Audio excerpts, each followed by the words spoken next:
Pegue a sua Bíblia no livro de 1 Crônicas, capítulo 4, versículo 9. Diz assim a palavra de Deus: Havia um homem chamado Jabes, mais respeitado que qualquer um de seus irmãos. Sua mãe lhe deu o nome de Jabes porque disse: Eu dei à luz com muita dor.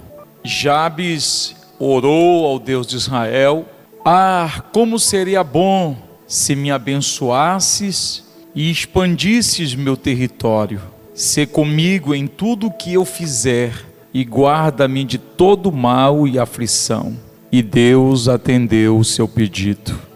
Quantas pessoas são como Israel, que diante da adversidade dizia: Deus não pode fazer, Deus não vai fazer, e Deus se manifestava dizendo: porventura ter-se-ia encurtado a mão do Senhor, para que não pudesse te abençoar? Deus, Ele pode fazer na sua vida o improvável. Na oração de Ana, lá no livro de 1 Samuel, o que Ana ora a Deus, o que é que ela diz para Deus? Ela diz que Deus, Ele tira o pobre, o necessitado do pó e coloca ele entre os príncipes, tira do monturo e faz assentar entre os reis. Então Deus pode fazer na sua vida o improvável. Agora, há circunstâncias que não dependem de Deus. Eu vou perguntar uma coisa para você responder, para ver se você é uma pessoa de sucesso ou uma pessoa carente de sucesso. Como tem sido a sua oração diante de Deus? A sua oração tem sido de pedir? Ou quando você entra na presença de Deus, você já entra como Jesus disse: tudo quanto pedirdes ao meu Pai, em meu nome, credes que já recebestes? Ou você chega diante de Deus já crendo que você recebeu? A Bíblia Sagrada, lá no livro de Filipenses, diz a palavra: não andeis ansiosos por coisa alguma, antes façam conhecidas diante de Deus as vossas necessidades através da oração e da súplica. Agora, pastor, qual é o mais poderoso aqui? Com ações de graça. Como tem sido a sua oração? Só pede, só reclama, só murmura. Tem gente que quando chega diante de Deus já faz cara de choro. Quando a Bíblia diz: apresentai-vos ao Senhor com alegria. Quando a Bíblia diz que nós devemos nos deleitar, Salmo 37, deleita-te, pois, no Senhor. Sabe o que quer dizer deleitar-se? Sentir prazer. Quando Deus diz que eu tenho que sentir prazer, tem gente que já entra na presença de Deus com cara de choro. Então aprenda a viver uma vida vitoriosa. Pastor, eu oro, e por que eu não tenho sucesso? Porque talvez a sua oração não é uma oração de alguém que tem um espírito que quer sucesso. A sua oração tem que ser oração profética. A sua oração tem que ter uma perspectiva do amanhã. Imagine esse cidadão aqui. Ele não era um cara rico, ele não era um cara bem sucedido, e para completar, ele ainda recebeu um nome. Diz a palavra no versículo 9, que ele recebeu esse nome, porque esse nome, ele tem uma atribuição à dor, a sofrimento. Agora imagine se esse Jabes, ele ficasse todo o tempo, é como alguém que anda num carro, tem lá o para-brisa imenso para ele olhar para frente, mas ele fica querendo andar no carro olhando para o retrovisor, olhando para trás. Meu irmão, o retrovisor é só para você ficar atento àquilo que vai acontecer na lateral ou atrás, mas o que você tem que ver é o que está na frente. Aí tem gente que fica olhando para trás e dizendo: eu nasci pobre, porque a minha família é tão pobre, a minha família é tão humilde, porque eu não tenho condição para isso, para aquilo. Tem gente que fica se martirizando porque viveu ou veio de uma família pobre. Você imagina quando a palavra de Deus, ela nos fala, lá no livro sagrado, quando Samuel chega com Saul e diz para ele: Saul, você foi ungido e Deus está te consagrando o rei de Israel. Sabe que Saul responde, 1 Samuel, e diz que, olha o que a Bíblia diz, capítulo 10, diz que Saul, ele disse: como pode o Senhor ter me escolhido? Capítulo 9, versículo 21, por favor. Olha o que ele diz. Deus está lá dizendo: eu te escolhi para você ser príncipe, para você ser rei. Olha o que ele diz para Deus. Então respondeu Saul e disse: porventura não sou benjamita da menor tribo de Israel, e a minha família é a menor de todas as famílias da tribo de Benjamim? Por que, pois, me fala com tais, NVT, por favor, por que me fala com tais palavras? Amém? Por que me falas assim? Se eu sou apenas da tribo de Benjamim, a menor das tribos de Israel, e a minha família é a mais insignificante. É alguém que olha para a sua condição, para a sua postura. Então, por que Saul não deu certo na vida? Por que Saul não deu certo na vida?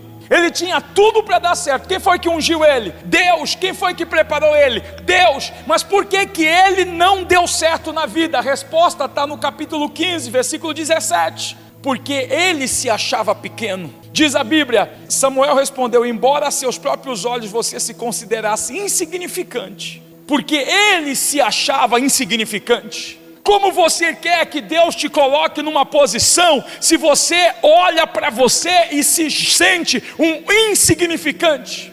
Você não se olha com alguém de valor, com alguém que pode crescer, com alguém que pode se destacar, como alguém que pode ser ilustre. Tem gente que não tem sucesso porque se julga um insignificante. Tem gente que olha quando vai para a igreja: não estou nem aí mesmo, vou de sandália para a igreja. Nada contra com quem cada um vai como quiser, mas para a presença de Deus você tem que ir com a melhor roupa.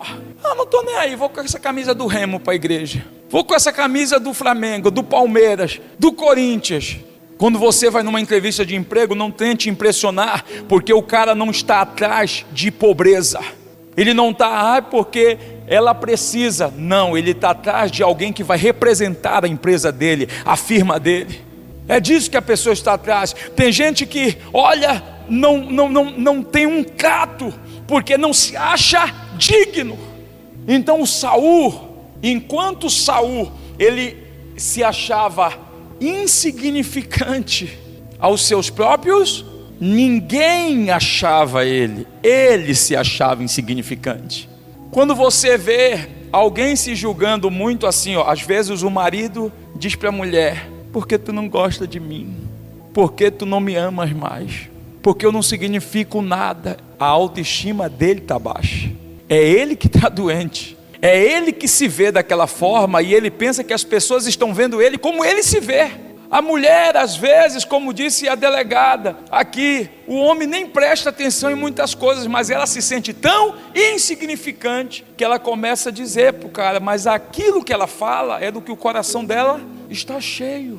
Então, queridos, o sucesso, ele começa por dentro. O sucesso começa naquilo que disse o apóstolo Paulo em Filipenses. Ele disse: tudo que é bom, justo, honesto, perfeito, se há alguma virtude, seja isso que ocupe o vosso pensamento. O sucesso começa na tua forma de pensar. Eu me lembro, eu ainda com uma calça e duas camisas e o sapato furado, e eu me lembro do que eu ouvia dos profetas que profetizavam sobre a minha vida, e eu, um adolescente na igreja, toda terça, toda quarta, toda quinta, toda sexta, todo domingo, e eu ouvia aquelas palavras, e uma das coisas que eu ouvia era que o meu corpo poderia estar ali, mas o meu coração não podia estar. Eu tinha que sonhar, eu tinha que expandir o meu pensamento. Então, por que a Bíblia diz: concentre-se em tudo que é verdadeiro, tudo que é nobre, tudo que é correto, tudo que é puro, tudo que é amável, tudo que é admirável. Pense no que é excelente e digno de louvor. Pense no que é digno de louvor. Então, escutem bem: sucesso não se vê no dia que aquela pessoa recebe um carro que custa tantos R$1.000. Não, porque se ela não tiver um espírito de sucesso, ela vende o carro e volta a andar de ônibus, ela perde tudo porque ela não tem por dentro o instinto de sucesso. Tem um livro que ele não é cristão, é um livro secular, mas fala sobre o instinto do olho de tigre. Tem o olho de tigre, tem o instinto do olho de tigre. O instinto é alguém que tem o instinto de sucesso, tem percepção, começa por dentro. Você conhece desde criança, ó, essa pessoa aqui vai ser grande, essa pessoa aqui sonha grande. Agora tem gente, por isso que a Bíblia diz, queridos, pensamento, meu sucesso é gerado dentro de mim. Aqui ele disse, concentre-se em tudo o que é verdadeiro e o que é nobre. No livro do profeta Isaías, salvo engano 32, diz a palavra de Deus, porque o nobre projeta coisas nobres. E tão importante você ter esse pensamento, que a tua condição diz, mas os nobres projetam coisas, e na sua nobreza ele persevera, a nobreza lá dentro. Em Romanos 12:2, diz a palavra de Deus, você conhece isso de cós salteado, diz, e não vos conformeis com este século, mas transformai-vos pela renovação da vossa. E a única forma de você experimentar o que é bom, agradável e perfeito, que é a vontade de Deus, é o quê? Mudando a sua mente. Então esse camarada Jabes, ele não era rico, ele não era de família nobre, a mãe dele o deu o nome de Jabes, dizendo, o teu nome representa dor, o teu nome significa dor, sofrimento. Mas ele não ficou preso ao instinto que as pessoas deram a ele, não. Enquanto Saul, lá no capítulo 9, 21, ele achava que a família dele era pobre, enquanto Saul achava que a família dele, enquanto ele achava que a família dele era insignificante, não era assim que Deus via ele. Mas o que é que adianta Deus olhar para mim e me ver dentro de mim alguém? O nome Rodivaldo significa, sabe o que? Aquele que governa. Aquele que governa. Imagina, minha avó lá nem sabia, ela que me deu esse nome, não sei de onde que ela tirou, Rodivaldo. Mas o que é que adianta Deus ter me batizado como aquele que governa, aquele que exerce liderança, mas eu não me ver assim? O que adianta Deus te olhar como alguém que Ele te deu um adjetivo, que Ele te qualificou para tal função, para aquilo que Ele quer que você venha a ser e ter, se você não se ver? A tua oração, ela precisa ser uma oração profética. Sabe quando é que Deus conhece o vencedor e o derrotado? O derrotado é aquele que vive lamentando. Jeremias se lamentava tanto que Deus escreveu um livro só para ele, Lamentações de Jeremias. Será que quando a gente chegar no céu vai ter um livro escrito lá, Lamentações da irmã Maria de Marituba, Lamentações do fulano de tal? Porque ele vivia se lamentando, ao ponto lá de Jeremias, capítulo 31, versículo 16, Deus chegar com ele e dizer, não chores mais, pois eu recompensarei por seu choro, diz o Senhor. Para de chorar, retém o teu choro, porque quando ele entrava na presença de Deus, lá em Lamentações 1:29, quando ele vai na presença de Deus, que ele vai orar, só era lamentação. Olha o que ele diz lá em Lamentações 1:29. Outros ouviram meus gemidos, mas ninguém veio me consolar. Quando os meus inimigos souberam de minha desgraça, se alegraram de ver o que tu havias feito. Traz o dia que prometestes, em que eles sofrerão como eu sofri. 22. Vê todas as maldades deles, Senhor, castiga você lê aqui, todo o capítulo 1 vai ser o quê? Lamentação. A tua oração tem que ser profética.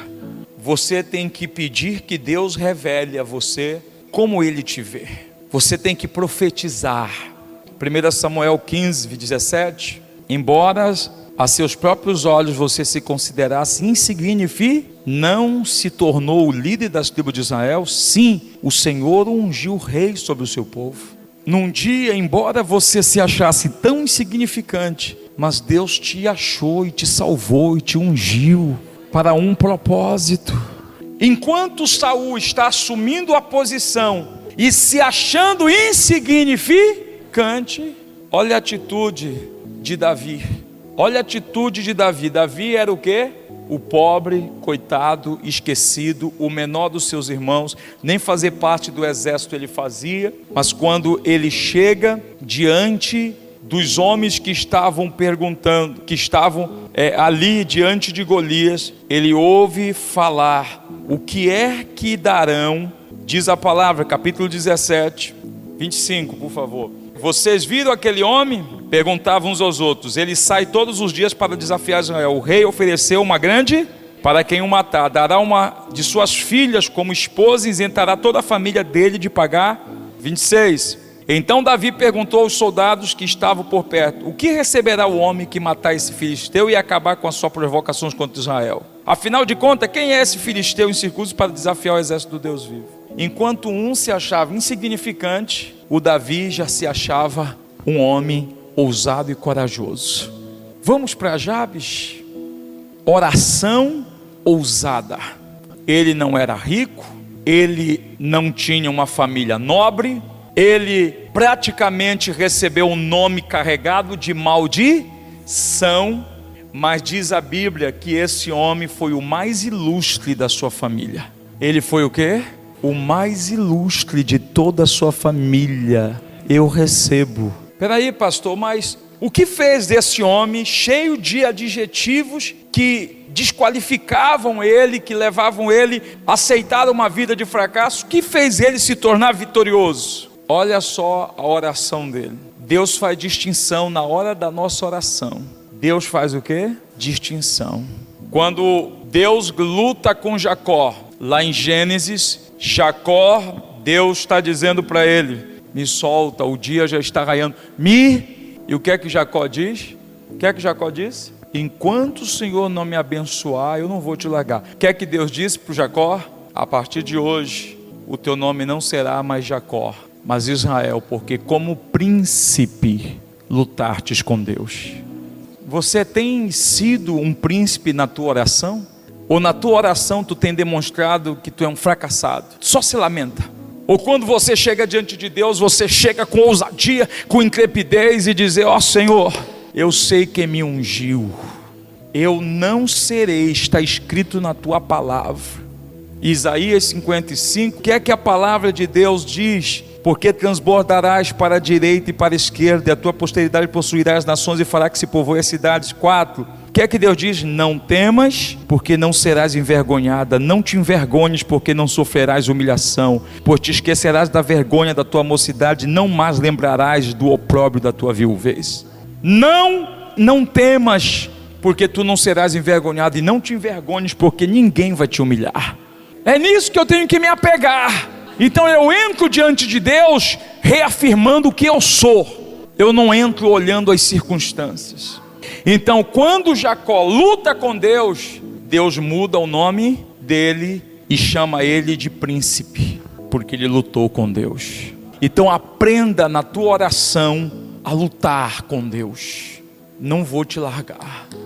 O Senhor disse que nenhum dos teus planos pode ser frustrado. Então pode acontecer o que acontecer, eu não vou morrer.